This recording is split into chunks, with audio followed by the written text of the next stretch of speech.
The coronavirus pandemic. It's the outbreak that's harder to get rid of than the college buddy that's been crashing on your couch. This is not a hotel, Dave! You've got to leave! Yeah, okay, pizza sounds good. I'll be done in about like 30 minutes. A new report has found that when New York City ordered one of the strictest shutdowns in the country last spring, it reduced the spread of coronavirus by 70%. Yeah, 70%.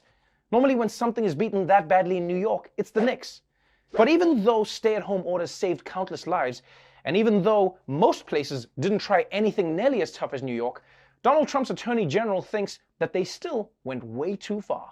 In new remarks, Attorney General William Barr courting controversy by saying this about the coronavirus lockdown. Putting a national lockdown, stay-at-home orders is like house arrest. It's other than slavery, which was a different kind of restraint, this is the greatest intrusion on civil liberties in American history. Okay. Slow your roll there, droopy dog. Corona quarantines are not even close to the worst intrusion into civil liberties. I mean, just off the top of my head, how about Japanese internment camps during World War II? You know, that was like taking a face mask, making it huge, sticking an entire race of people in it, and then saying they can't take it off. Like, just 50 years ago, black people were kicked out of restaurants and they couldn't vote unless they answered a riddle from a sphinx. I could go on, but it's only a 45-minute show. And don't get me wrong, I know that Barr said slavery was worse, but he shouldn't even be mentioning slavery in the same breath as corona shutdowns. Like, I almost wonder why it is that every time Republicans don't like something, they compare it to slavery. Obamacare is like slavery. Paying taxes is like slavery. Like, do they do this at home? Is Barr at home like, God damn it, I wish Harriet Tubman would free me from this Zoom call. Oh, sorry, I thought I was on mute. Sorry, guys. Because look, I know not going to the movies sucked, but Trump supporters weren't exactly out here singing slave spirituals. Would have been funny to see, though. Swing low, sweet Caroline.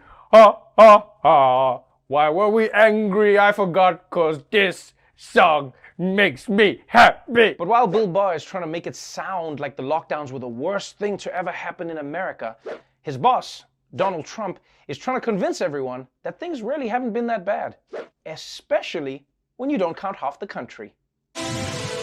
Breaking news, President Trump suggesting the United States would be doing much better with coronavirus if we just took out the death numbers from blue states.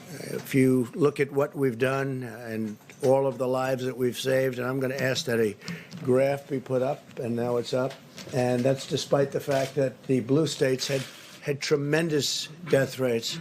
If you take the blue states out, we're at a level that I don't think anybody in the world would be at. Okay, no, guys, no, hold on.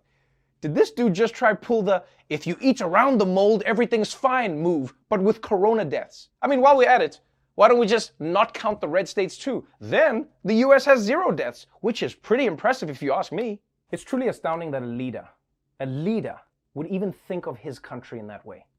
You can't just write off entire states. My man, this isn't the Electoral College. The popular vote counts. And by the way, these comments aren't just embarrassing and unpatriotic and just gross. They're also wrong. Because even if you made the very weird decision to not count deaths from all the blue states, America would still have one of the worst death rates of any country in the world. So even Trump's lies are lies. It's like the inception of lies. Somehow, Trump can't even flatten the curve he's grading himself on. For more on Trump's divisive statements, I want to bring in a guy who's offended people in both red and blue states, Michael Kosta. Michael, what do you make of this whole thing, man? Isn't Trump dismissing the deaths in the parts of the country that didn't vote for him shocking? Well, at first I thought so, Trevor, but sometimes something seems shocking at first, but then later it turns out to be a good idea, like naked hang gliding. Michael, please, I told you I'm not doing that with you. But I already booked the plane. Besides, I don't want to go with Ronnie again. He's so much better at being naked than me. How is he better at being naked? Look, we're getting off track. Costa, what I want to know is what part of Trump's statement sounded like a good idea to you? Well, here's the thing. At this point, we all know Trump only cares about the red states. So let's grant him his wish and just make him president of the red states. Red states get Trump, blue states get Biden. And then we'll just split the country straight down the middle and everybody's happier.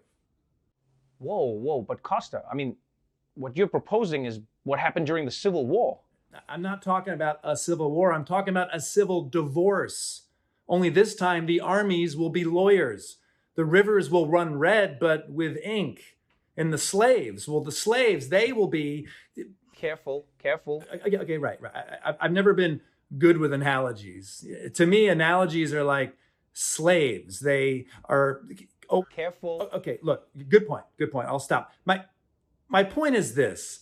What if the Civil War was the first breakup in a bad relationship? We stuck with it because we thought we could figure it out, but then as we get older, we know that we're not good for each other. Besides, now our current leader has a lot of experience with divorce, so he could help guide us through it. But Michael, there's no way to neatly divide America into two countries. You know, you can't just do it along political lines. I mean, look at New York State. The city might be Democratic, but some of upstate is as red as Alabama. Fine. So New York City breaks up with upstate New York. More flags, more Olympic teams. Who has a problem with that? Yeah, but then, Michael, Staten Island is also more red than the rest of the city. I mean, how many times can you keep dividing? Pretty soon, every person is just going to be in their own country. Great. And every country will be united. I mean, I can't even disagree with myself that I love lower taxes. Although, I also really like social services. There's only one way to solve this disagreement. Kosta, please do not cut yourself in half. Don't interfere with my sovereign business. Unless you want to arrange a summit, we could meet perhaps tomorrow around noon. You know what? Cut yourself in half. I think we can survive it. You just go and do that. Michael Kosta, everyone.